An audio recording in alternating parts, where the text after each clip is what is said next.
lahat ay magkakatipon Rhea, ulo mo, Rhea. upang ipanalangin ang yumaong si Rowena.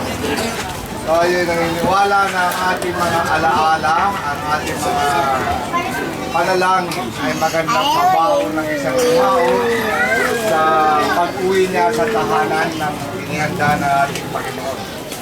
Wala tayo na una-una lang. Kaya huwag kayo mapamatid.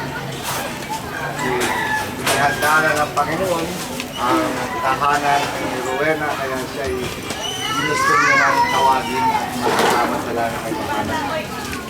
Tangalan ng Ama at ng Anak at Espiritu Santo. Amen. Sumainyo ang Panginoon. Mga kapatid, halina't manawagan sa Panginoong Hesus upang ang ating kapatid na si Rowena na yumao ay pagkalooban niya ng awa at kalinga.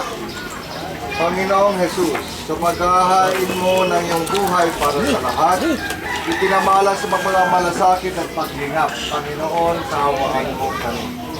Panginoon, kaawaan mo. Kristo Jesus sa iyong pagkahimlay sa kamatayan, nakisa ka sa aming habang kalagayan. Kristo, kaawaan mo kami. Panginoong Jesus, sa iyong muling pagkabuhay, pinalatag mo ang aming pananampalataya sa walang hanggang buhay sa kabila. Panginoon, kaawaan mo kami. Kaawaan ng Panginoon Kristo ang ating kapatid na si Rowena na yumao, patawarin ang kanyang mga kasalanan at patnubayan siya sa buhay na walang hanggan. Manalangin tayo. Ama naming makapangyarihan, ikaw ay maawain at mapagpatawad kailanman. Kamay humiling para kay Rowena na yung tinawag upang iyong makapiling. Pakundangan sa kanyang pag-asa at pananampalataya, maihatid nawa siya sa kanyang talagang bayan at magkamit ng ligayang pagmagpakailanman. Pamamagitan ng Jesucristo kasama at Espiritu Santo, magpasa walang hanggan. Inong malinaw ang mga. Bumasa. Ay, right. Sige na. Sige na.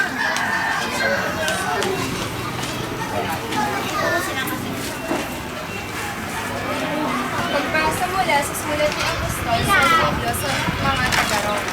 Mga kabayan, kung ang Diyos ay panig sa atin, sino ang laban sa atin? Hindi niya ipinagkait ang sarili niyang anak, kung hindi binigay para sa atin lahat. Kung naipagkakaloob niya sa atin ang kanyang anak, hindi ba niya ipinagkaloob sa ating lahat ang lahat ng bagay kasama ng kanyang anak? Sino ang maghaharap ng sakdal laban sa mga hindi na may Diyos? Gayong ang Diyos ang nagpapakalasala sa kanila. Sino ang magkakaroon ng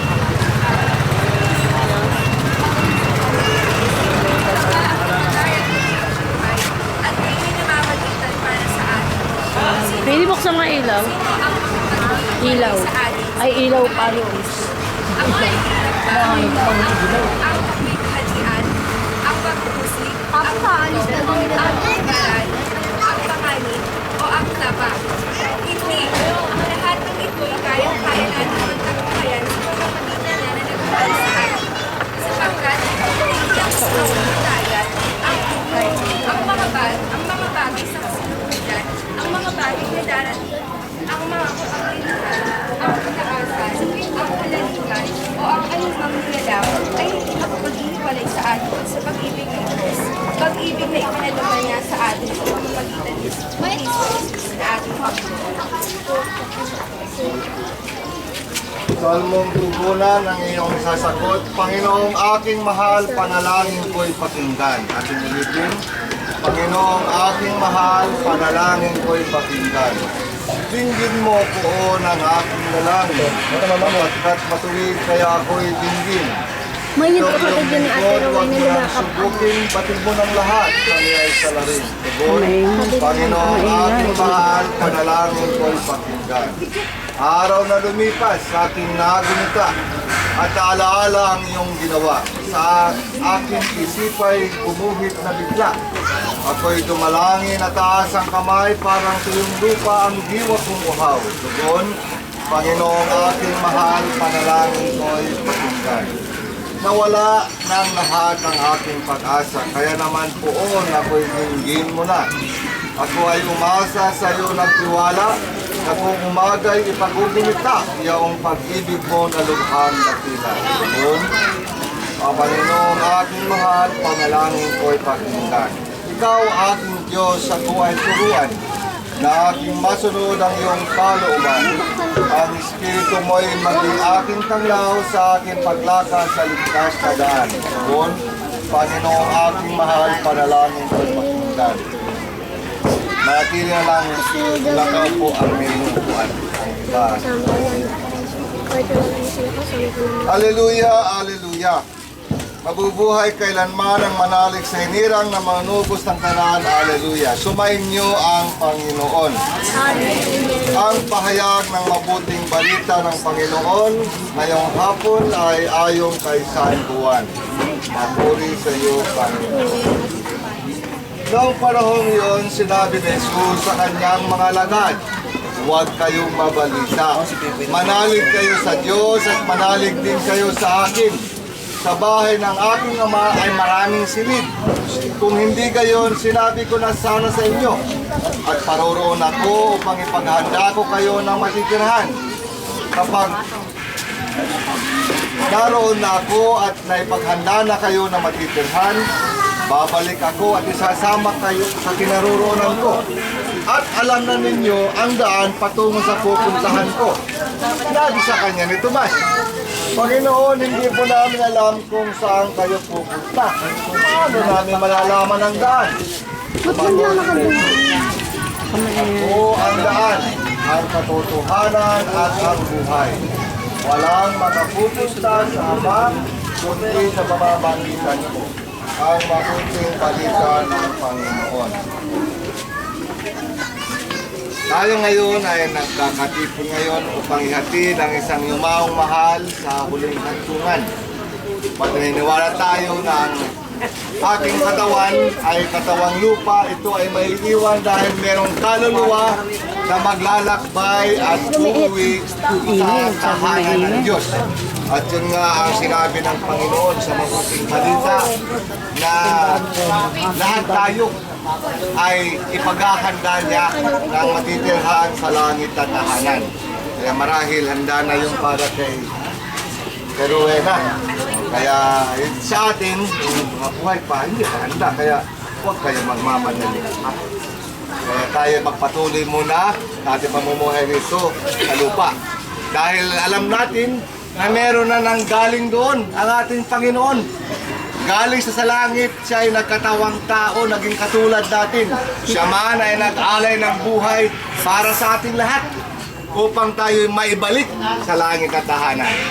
Kaya yun ang ating pag-asang pinangahawakan. Balang araw tayong lahat ay magkakasama-sama sa langit at tahanan. Minsan ako ay nakaupo, nanonood ako ng mga balita, mahilig ka siyang manood ng balita. Merong ini-interview doon sa Fox News. Nanonood ng cable news, merong CNN, merong BBC. Kung paparoon ko yung Fox News, meron doon ini-interview na tao na isang doktor. Yung doktor ay neurosurgeon. Ibig sabihin yung kanyang eksperto ay sa utak. Sumulat siya ng aklat. Yung kanyang aklat sa pamagat ay Proofs of Heaven. Ibig sabihin, katunayan ng langit. At pinapaliwanag niya doon sa kanyang inulat na aklat yung kanyang naging karanasan. Kasi may mga taong nakakaranas nila tawag na near-death experience. Yung namamatay ka, katapos ng 5 minuto ay nagigising ka uli. Huwag mo lang impalso mo kasi hindi ka na magigising. Kaya meron ganun mga tao, may nakakaranas, nagkukuma na parang buhay pa pero parang patay na dahil hindi na gumagana ang utak. Katapos nagigising, katapos ng 1 taon, iba nga, 7 taon, nagigising pa. Meron ganun tao. At lahat sila, nagkukwento yung kanilang naging karanasan. Na pag tayo rin mamatay, tayo ay maglalakad sa isang mahabang tunnel o daanan. At sa dulo na yon ay meron tayong makaaninag o maghihintay sa atin na liwanag. Kaya ang liwanag na yun, depende kung ano ang pananampalataya mo. kung ikaw ay Muslim, ay si Allah o si Muhammad. Sa ating mga Kristiyano, ang Panginoong Jesus naghihintay na sa iyo. O yung sa mga Katoliko, yung ating mahal na birhen at mga banal. O yung ating mga kamag-anak, naghihintay na roon. Kaya tinanong siya, yung nandoon ka ba, ano bang naaalala mo? Meron ka bang nakitang mga anghel? Tinanong siya ng doktor. Sabi, naalala niya na merong mga parang mga nakadamit ng puti at nakalutang. Yung niya.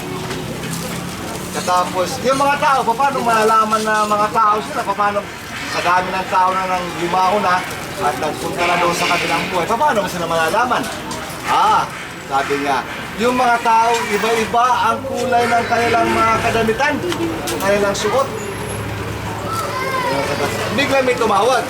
Sabi ng isang tumatawag, ako po ay merong asawang tinatawag na atheist. Alam niyo yung atheist, sa English yun. Ang sa ibig sabihin noon, yung taong sinasabing hindi na naniniwala sa Diyos o anumang langit o anumang pananampalataya. Ganun mga tao ngayon eh. Nakakaya lang tuon lang, ayun, dito lang sa buhay. Kaya sila naniniwala na doon sa mayroong kabilang buhay o may langit pa. Sabi ng babae, sa palagay niyo po, nandoon yung asawa ko. Alam sagot ng doktor? Sa palagay ko, nandoon ang asawa mo. Dahil ang langit ay para sa lahat. Kaya natin, yung iwan sa inyo, ang langit ay para sa lahat. Kaya huwag kayo magsiwala na may mga grupo at sinasabi sila lang mariligtas. Hindi totoo yan. Dahil wala tayong karapatan magsabi ikaw, masama ka o pasaway ka. Hindi ka mawawala sa langit. Kasi daw, pag tayo mamatay, may tatlong sorpresa na mangyayari sa buhay natin. Ang una, pagdating mo sa langit, sana yung mga taong babanal-banal na kapitbahay ko kung magpunta sa